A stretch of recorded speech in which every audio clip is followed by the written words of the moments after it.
नमस्कार, मैं हूं अंशुमान। क्रिप्टो काउंटर पर आपका स्वागत है। आज बाजार की सबसे सनसनीखेज खबर एक बड़ा स्कैम है जिस पर हम आगे बात करेंगे। लेकिन पहले देखते हैं बाजार का आज का हाल क्या है। बिटकॉइन आज दोपहर 3 बजे के आसपास करीब 112,385 पर था। पिछले 24 घंटे में लगभग 2% के आसपास की तेजी आई है।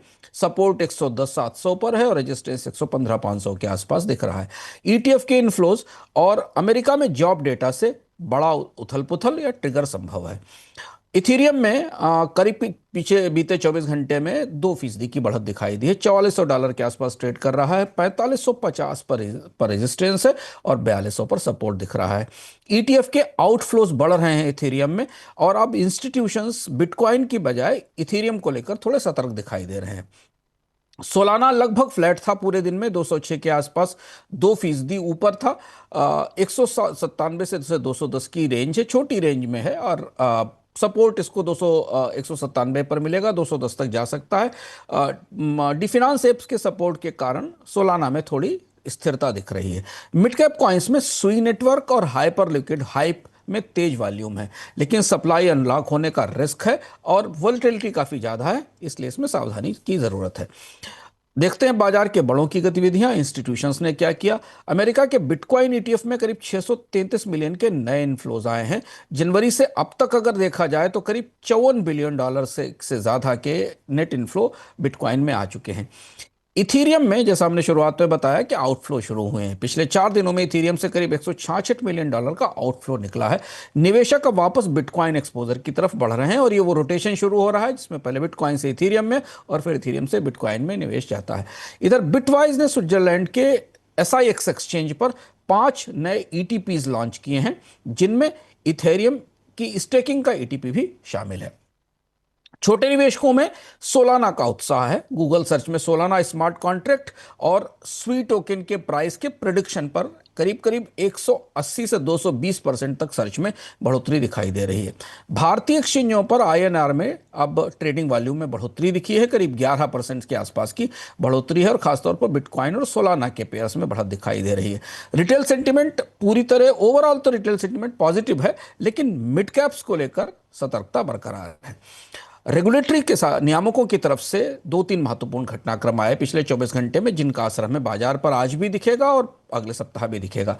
अमेरिका के सिक्योरिटी एक्सचेंज कमीशन ने स्प्रिंग 2025 एजेंडा जारी किया है, जिसमें क्रिप्टो की कस्टडी, क्रिप्टो के टोकन जारी करने और ट्रेडिंग के नए नियम बनाए गए हैं। बिजनेस के लिए कंप्लायंस को आसान किया गया है और सिक्योरिटी पर इन्वेस्टर की सिक्योरिटी को लेकर नए प्रावधान किए गए हैं। बाजार इन्हें समझने की कोशिश कर रहा है और इनकी प्रतिक्रिया आएगी। आज हमने बाजारों में थोड़ी जो बढ़ोतरी भी देखी, उसकी वजह ये नए अनाउंसमेंट्स हैं।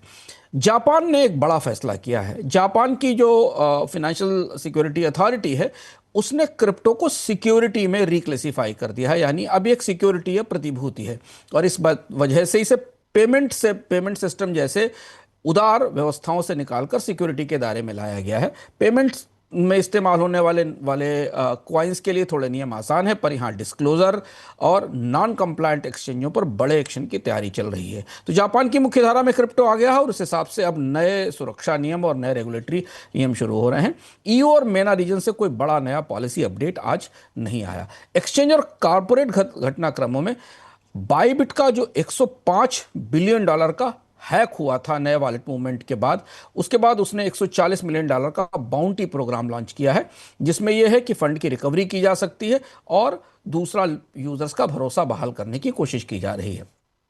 कई ग्लोबल एक्सचेंज पर सोलाना माइनिंग आधारित और एक्सआरपी कॉन्ट्रैक्ट को लेकर बे माइनर का ऐप इंटीग्रेट किया जा रहा है, जैसे हम के बारे में हम आपको क्रिप्टो काउंटर में बता चुके हैं। इससे मोबाइल माइनिंग एक्सेस मिलेगा, यानी लोगों को लैपटॉप डेस्कटॉप के बजाय मोबाइल से सीधे कॉइन माइन करने की छूट मिलेगी। डिफाई स्टेबल कॉइन और वेब3 की दुनिया में इथीरियम के डिफाई का टोटल वैल्यू लॉक्ड टीवीएल करीब 78 से 78.4 बिलियन डॉलर पर स्थिर है, लेकिन नए स्मार्ट कॉन्ट्रैक्ट पर मैलवेयर अटैक से जोखिम बढ़ता दिख रहा है। इसके बारे में हम आगे भी बात करेंगे। सोलाना के डिफाई एप्स में थोड़ी मजबूत ग्रोथ दिखाई दे रही है। सोलाना धीमे धीमे डिसेंट्रलाइज इंश्योरेंस प्रोटोकॉल्स में लोकप्रिय हो रहा है। और अब आज की सबसे बड़ी खबर पर आते हैं, जिसकी वजह से आज बाजारों में खासी सनसनी थी पूरी दुनिया के बाजारों में। फरवरी में बाइबिट की के सिस्टम से एक हैक हुआ था, जिसमें करीब 1.5 बिलियन डॉलर के क्रिप्टो चोरी हुए थे। इसमें पता चला है कि उत्तर कोरिया का एक साइबर ग्रुप है जिसने ये हैक किया था।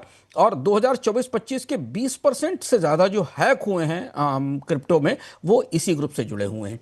हैकर्स क्या कर रहे हैं? हैकर्स ने इथीरियम के स्मार्ट कॉन्ट्रैक्ट में मालवेयर के लिंक छुपाने शुरू कर दिए हैं।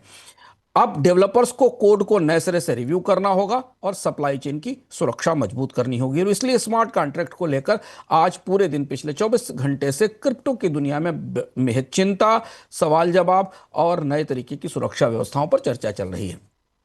क्योंकि आज यूएस का जॉब डेटा आना है, मिड सितंबर में फेड की मीटिंग होनी है, इस वजह से बिटकॉइन और इथेरियम में बड़ी वॉलेटिलिटी संभव है। हम आउटलुक और जोखिम के नजरिए से अगर देखें तो टेक्निकल रिस्क के पैमाने पर बिटकॉइन के लिए 108-900 का लेवल खासा अहम है। इसके नीचे जाने पर फिर ये $95,000 तक गिर सकता है, इसका खतरा दिखाई दे रहा है। अब डिफाई प्लेटफॉर्म्स के लिए स्मार्ट कॉन्ट्रैक्ट सप्लाई चेन एक बड़ा रिस्क बनकर उभरा है, जो कि हमें नॉर्थ कोरिया के क्रिप्टो हैक से भी समझ में आया है।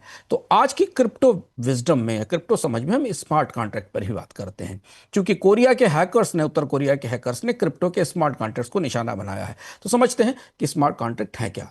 सोचिए कि आपके सामने एक वेंडिंग मशीन है, जिसमें आपने पैसे डाले और बटन दबाया और बिना किसी दुकानदार के आपका कोल्ड ड्रिंक या आपका सामान बाहर आ गया। यही काम ब्लॉकचेन पर स्मार्ट कॉन्ट्रैक्ट करता है। जैसे ही शर्त पूरी होती है, जैसे सही पैसे डालना वेंडिंग मशीन में डालने पर, ये अपने आप ट्रांजैक्शन कर देता है। ना इसमें बैंक की जरूरत, ना किसी बिचौलिए की जरूरत। बस आपने कोड डाला, भरोसा किया और आपको तत्काल आपका ट्रांजैक्शन हो गया है। क्योंकि इसके फायदे ये हैं कि इसमें ट्रस्टलेस है, कोई इंसान नहीं, कोड पर भरोसा है, सब कुछ ट्रांसपेरेंट है, सब कुछ सबको दिखाई देता है। एक बार कोड बन गया तो इसे बदला नहीं जा सकता स्मार्ट कॉन्ट्रैक्ट में। इस वजह से डिसेंट्रलाइज फाइनेंस में और वेब3 की पूरी दुनिया इसी एक बेहद महत्वपूर्ण सिस्टम पर टिकी है, जिसे हम स्मार्ट कॉन्ट्रैक्ट कहते हैं। लोन, इंश्योरेंस, गेमिंग, एनएफटी और यहां तक कि सैलरी के भुगतान जो क्रिप्टो से किए जा रहे हैं, वो भी स्मार्ट कॉन्ट्रैक्ट से किए जा रहे हैं। लेकिन अब खतरा दिख रहा है। जैसे वेंडिंग मशीन अटक सकती है, वैसे खराब कोड वाले स्मार्ट कॉन्ट्रैक्ट हैक भी हो सकते हैं। और इसके लिए स्मार्ट कॉन्ट्रैक्ट्स की ऑडिट और सुरक्षा की जरूरत है। चूंकि इनकी सुरक्षा में चूक पाई गई, इसलिए उत्तर कोरिया के हैकर्स ने इन्हीं में मैलवेयर छिपा दिए और बाइबिट से करीब $1.5 बिलियन उड़ा ले गए। तो स्मार्ट कॉन्ट्रैक्ट करता नहीं है, उसे निभाता भी है, लेकिन इसे अब और सुरक्षित करना होगा, जैसा इस ताजे हैक की जानकारियों से पता चला है। क्रिप्टो काउंटर पर आज इतना ही। फिर मिलते हैं अगले सप्ताह नए अपडेट्स के साथ।